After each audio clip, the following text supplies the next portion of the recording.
Всем привет! Вы на канале Team Spirit Chess, и сегодня я расскажу вам о своих наиболее значимых турнирах и матчах. Постараюсь вспомнить наиболее важные партии. С вами Владислав Артемьев, международный гроссмейстер по шахматам. В 2013 году мне было 15 лет, и меня пригласили участвовать в чемпионате России до 20 лет. То есть я был совсем юным молодым человеком, и, естественно, для меня это стало событием, потому что я играл с более старшими ребятами.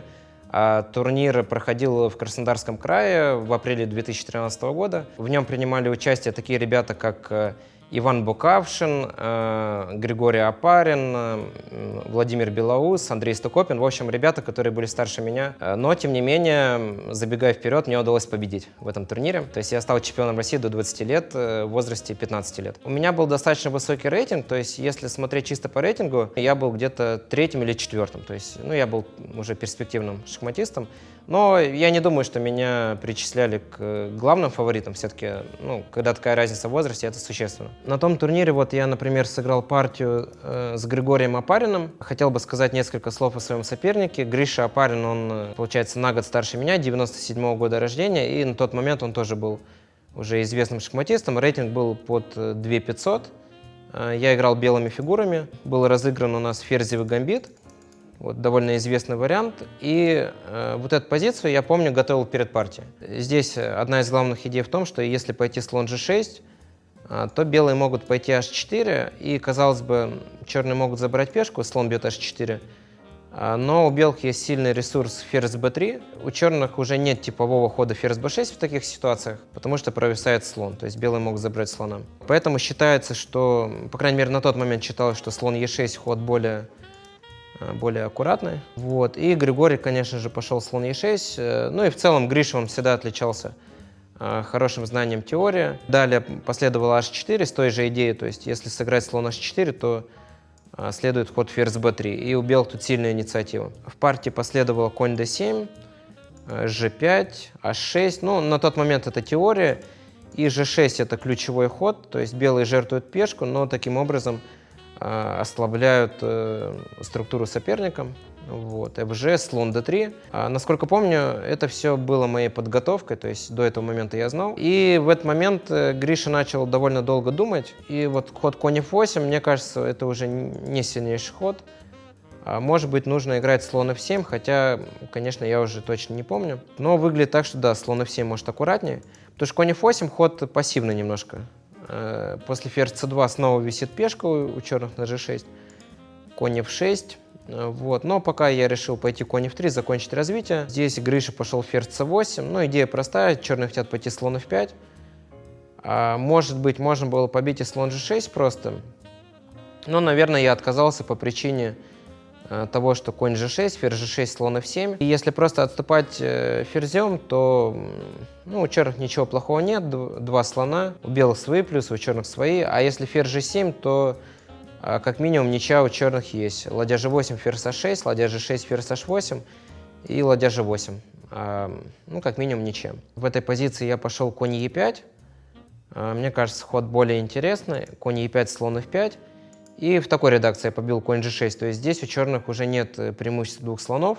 Далее последовал слон d3, ферзь d3. Все достаточно форсировано, у черных висит ладья, поэтому конь g6, видимо, нужно играть.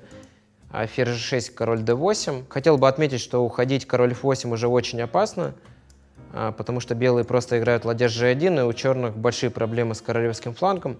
Далее белые делают длинную рокировку 3-0. Можно пойти далее слон e5, может быть перевод коня, конь e2, конь f4. А где-то есть идея f3, e4 по центру играть. В общем, тяжелая позиция у черных. Поэтому Гриша пошел король d8. Брать пешку я пока не стал. Решил сыграть более просто, 3-0. Гриша пошел ферзь e6, и я начинаю планомерно улучшать свою позицию. Слон e5, король d7.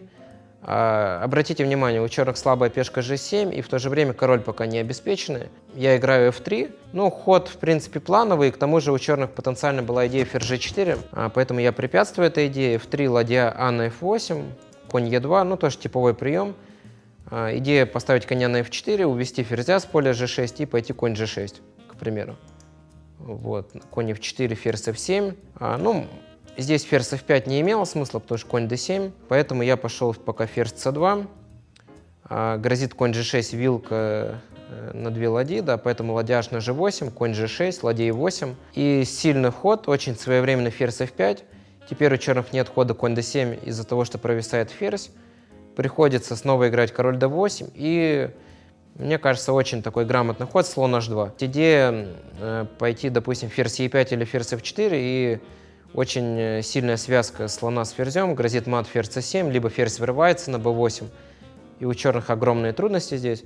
Ну, поэтому Гриша сделал какой-то такой абстрактный ход слон b4. Я пошел ферзь f4. Изюминка в том, что коня забирать нельзя из-за мата ферзь c7, поэтому черным приходится играть как-то по-другому. И на ферзь f4 следует ход ферзь d7. И я просто решил забрать пешку. Ферзь b8, ферзь c8. Пешку забираю. Теперь идея в том, что на ладье e3 важный промежуток. Ферзь b6 шах. И благодаря шаху забирается слон на b4. Допустим, король d7, ферзь b4. Вот, поэтому после ферзь a7 последовал ход конь d7. Поле b6 под контроль берется, но а3 сильный ход. Ну и теперь просто грустная позиция у черных. Скажем, можно пойти на e7, но у белых атака плюс лишняя пешка и... Ну, проигранная позиция, я не знаю, e4 можно пойти, например. И Гриша пробует какой-то последний шанс, c5. Я помню, смутился в этот момент, потому что, ну, плохо понял, в чем идея. Решил забрать слона, а b ладья e6. А теперь у черных идея понятная, скажем, ну, если сделать логичный ход bc, например, да, то черные даже не коня забирают на g6, а играют ладья a6 и ферзя ловят. Поэтому после ладья e6 я решил дать пока ферзь a5 шах, такой проверочный. А теперь в случае король e8 я могу увести, скажем, коня, допустим, на f4. И в случае ладья a6 у меня есть ход ферзь b5, к примеру. Вот, ферзь уже не ловится. Поэтому Гриша пошел b6, я играю ферзь a2, нападаю на пешку d5. Ладья g6 играть нужно, ферзь d5. Ну, черным дорог хороший совет, у них ужасно расположен король, и по материалу у белых все замечательно. cb, король b1, ладья e8, висела ладья на g8. Теперь я начинаю подключать ладью, ладья c1 сюда. Ладья hd1, такой аккуратный ход, поле d3 взял под контроль. Ну, в принципе, уже можно опустить. Комментарий, мне кажется, да. Ну, покажем все-таки ладья e3, черную пешку забрали. А ферзь f7, ладья атакована. Если ладья уходит куда-то в район поля g2, то, наверное, следует какой-то мат. Допустим, слон c7, король c8. Здесь нужно подумать. Может быть, можно просто вообще ладью забрать, я так думаю, слон f4, наверное. Поэтому черные ладью не отвели, а сыграли как-то по-другому. b3 последовал ход. Ну, кстати говоря, грозит мат ферзь a2, поэтому белые более-менее вынуждены играть слон c7 шах, король c8, слон d6. И белые ход в ход успевают выиграть партию, потому что ферзь g8. Теперь в случае ладьи e8 следует ход слон c7. На король e7 добавляем ладья e1, король f6. И здесь, видимо, ладья c6. Ну и, в общем, шахом белые матуют. Такая партия. Достаточно важная партия, потому что, ну, потенциально это был один из главных конкурентов, Гриша Опарин. Вот, поэтому я был доволен. Главная цель была это просто получить опыт, поиграть, но в то же время хотелось мне попасть в тройку. Вот, так как у меня уже был, ну, достаточно высокий уровень, как мне кажется. Вот. Но, честно говоря, больших эмоций у меня, наверное, не было, потому что это первый тур, и я думаю, что в целом это ошибочно, чересчур сильно радоваться, когда первый тур. На самом деле была интересная ситуация, то есть я лидировал перед последним туром, был отрыв в 1 очко, но в последнем туре я играл с сильным соперником, с Владимиром Белоусом. Он был старше меня на 5 лет, 93-го года, и ту партию я проиграл решающую. То есть я проиграл решающую партию, но, тем не менее, остался на первом месте, потому что человек, который отставал от меня на очко, он тоже проиграл. Я все-таки занял первое место. Вот, даже несмотря на поражение в последнем туре. И, конечно, я был очень счастлив, потому что, ну, выиграть чемпионат России до 20 лет это здорово. Важная ступень, мне кажется, вот, в карьере многих наших шахматистов, ведущих. В общем, скажу пару слов о турнире в Гибралтаре. Это достаточно крупный шахматный фестиваль. К сожалению, он сейчас уже не проводится по разным причинам. В том турнире играли Хикару Накамура, Левон Аронян, сильные китайские шахматисты были Юэни. У меня был примерно 10-й или 11-й стартовый номер. Вот, я не был главным фаворитом, как таковой подготовки не было, потому что я был немножко занят в университете. На тот турнир я поехал с облегчением, потому что я сдал сессию и, честно говоря, просто поехал как в отпуск, такое ощущение было. И, может, кстати, поэтому я и выиграл, потому что я был в хорошем расположении духа, хорошо стартовал, по-моему, 2,5 из 3, пару партий выиграл, 1 ничья. Но ключевой партией стала битва с Накамурой, с Хикару Накамурой. Мы с ним играли примерно в 7-м туре. Я играл белыми фигурами. Перед партией я планировал выйти на борьбу, но при этом я с уважением относился к сопернику, потому что на тот момент у Накамуры был рейтинг 2800, насколько я помню, или около этого. И сильно рисковать я не планировал, но в то же время сушить игру тоже не хотел. Поэтому я решил уйти немножко в сторону, разыграл дебют третьим. Хикару избрал такое плотное построение, то есть идея в том, что черные просто расставляются плотно, если белые играют там c4, d4, то получается каталонское начало. На тот момент я не считал себя готовым в какие-то главные ветки идти, хотел больше творчества, чтобы было. Поэтому я разыграл двойное фианкета. Что можно вспомнить, глядя на это построение? Была партия из матча на первенство мира Каспаров-Карпов, причем решающая партия. Каспаров отставал на очко от Карпова, ему нужна была победа по заказу. Ему в итоге удалось выиграть как раз в двойном фианкете. Хикару здесь пошел c5, а Карпов, насколько помню, играл b6. То есть там было нечто подобное: слон b2, слон b7, e3, конь bd7, конь c3. И после конь e4 Каспаров отошел конь e2 и в итоге в большой борьбе выиграл. Если не ошибаюсь, так было как-то. В итоге матч закончился в ничью, а так как Каспаров был действующим чемпионом мира, он сохранил звание за собой. Но в партии последовало c5. c5 это наряду с b6 один из главных ходов. Далее я сыграл слон b2. А теперь в случае d4 у белых есть ресурс b4, и по сути получается что-то вроде волжского гамбита с переменой цвета. Кроме b4 можно пойти e3, то есть это примерно равноценно. Но Хикару сыграл более плотно, более надежно, e3. Теперь в случае d4, получается структура из защиты Бенони с переменной цвета. Мне кажется, он хотел плотную позицию получить. Я сыграл конь c3. А теперь в случае логичного слон b7 белые играют cd. И если черные отвечают ед, то d4, скорее всего, получится висячие пешки у черных после dc, bc. На любителя такая структура, мне кажется, белыми проще играть. В случае конь d5 это довольно известная позиция на тот момент была.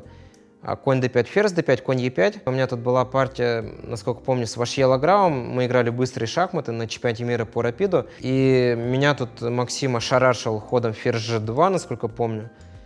И после король g2 как-то он побил там конь e5, f3. Я, честно говоря, не уверен, что это конкретно в этой линии было, но очень похожая позиция была, и партию в итоге я выиграл. Но так или иначе такое соотношение было. То есть Максим пожертвовал ферзя, и у него был слон и конь против моего ферзя, и якобы король слабенький, но понятное дело, что компенсация у черных недостаточная здесь. А если пойти ферзь d6, то есть ход d4, у белых тут по меньшей мере поприятней. Поэтому Хикару вместо слон b7 пошел dc. dc ход логичный.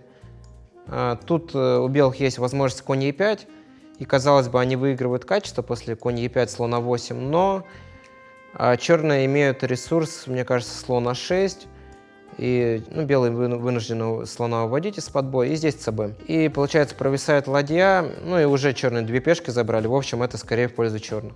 Поэтому я пошел просто bc, слон b7, ферзь e2 ход плановый, поле d3 берем под контроль.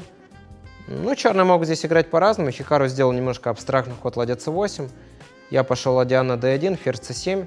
И здесь важный момент. Ход конь e1 – это начало такого типового плана. Его еще, насколько помню, Ботвинник проводил. То есть идея белых пойти f4, далее g4, g5. Где-то ладья по третьей может перейти, ладья f3, ладья h3. В общем, белые нацелены атаковать. Хикару здесь сделал ход конь e8, то есть это такой больше защитительный ход. Например, после f4, конь d6 у белых пока нет хода f5, так как конь контролирует это поле. А если пойти g4 сразу, то черные всегда могут пойти f5 уже встретить. Вернее, я пошел по-другому, конь f3, a7, a6. Черные в перспективе хотят пойти b5.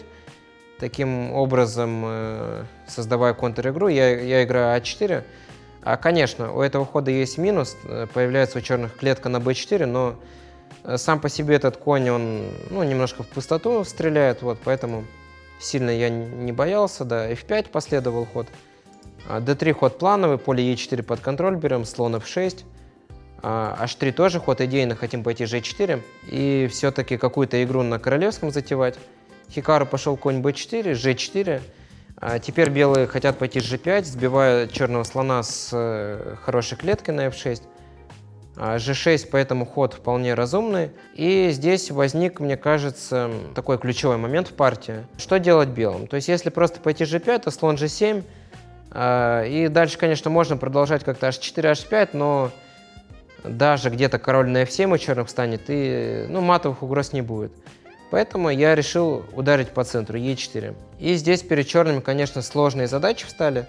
Насколько помню, ту партию я по горячим следам анализировал. У черных здесь какой-то сильный ход имелся, но он был один, иначе у белых перевес. Так на глаз я даже не скажу, как черные могли сыграть, вот так наиболее точно. А это означает, что белыми играть проще.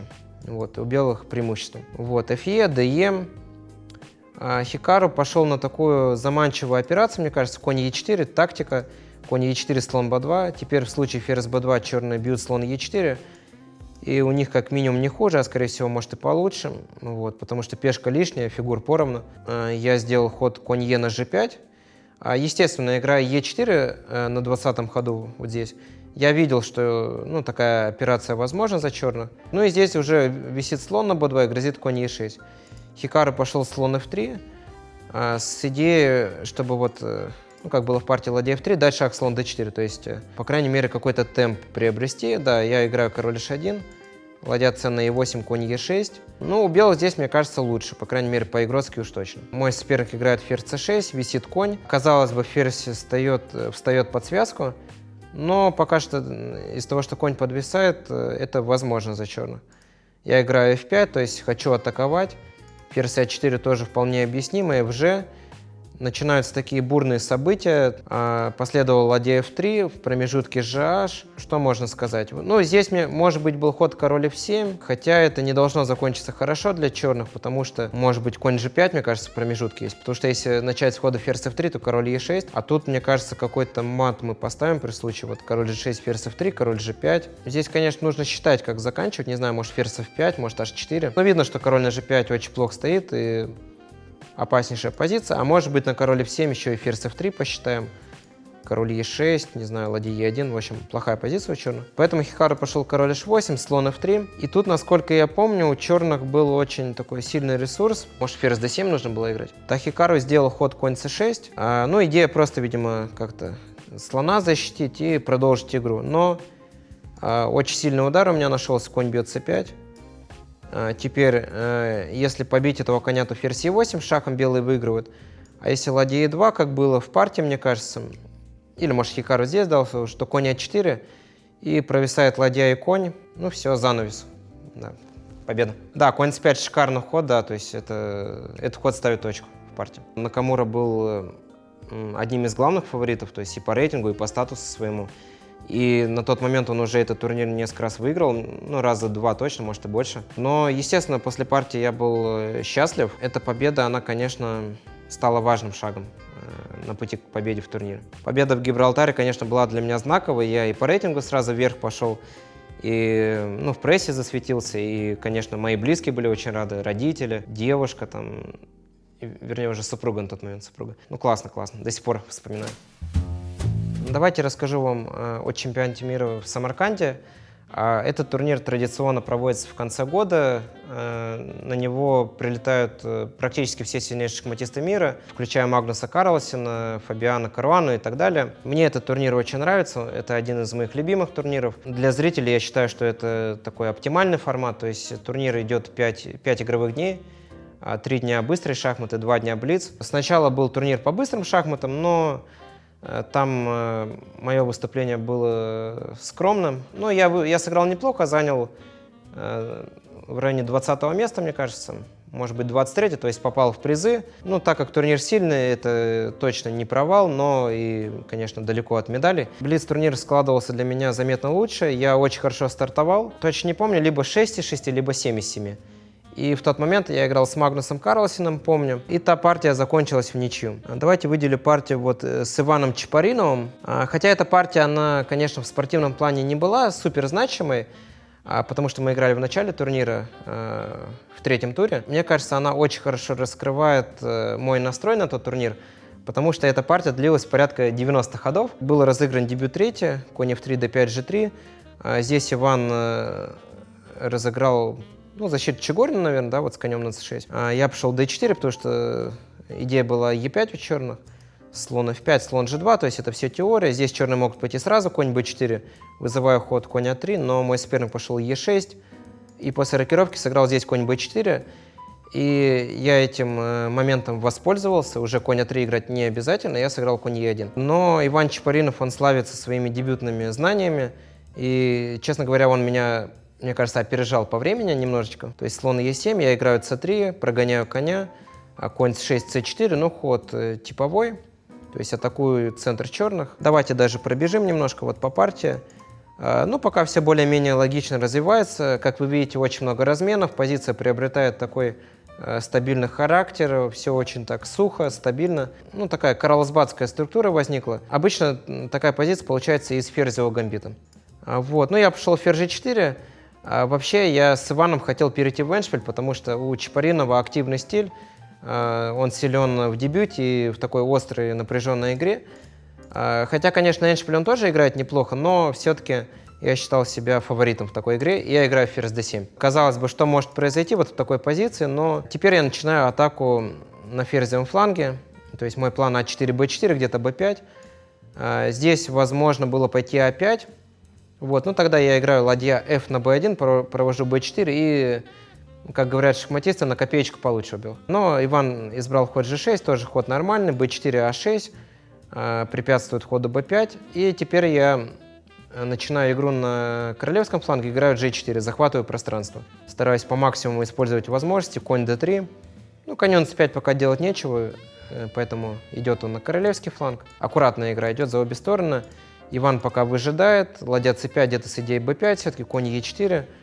Вот, пока ничего добиться не могу, но после ладья b1 где-то хочу пойти b5, и после всех разменов, там, после конь b5 будет ход конь d5, тактика. Поэтому Иван немножко дернулся, пошел g5, ну, ход сам по себе неплохой, но позиция обостряется, и появляется у белых определенный шансик. Ладья h1, идея была h4, поэтому, ну, более-менее разумное решение со стороны Ивана пойти f5. Еще больше разменов.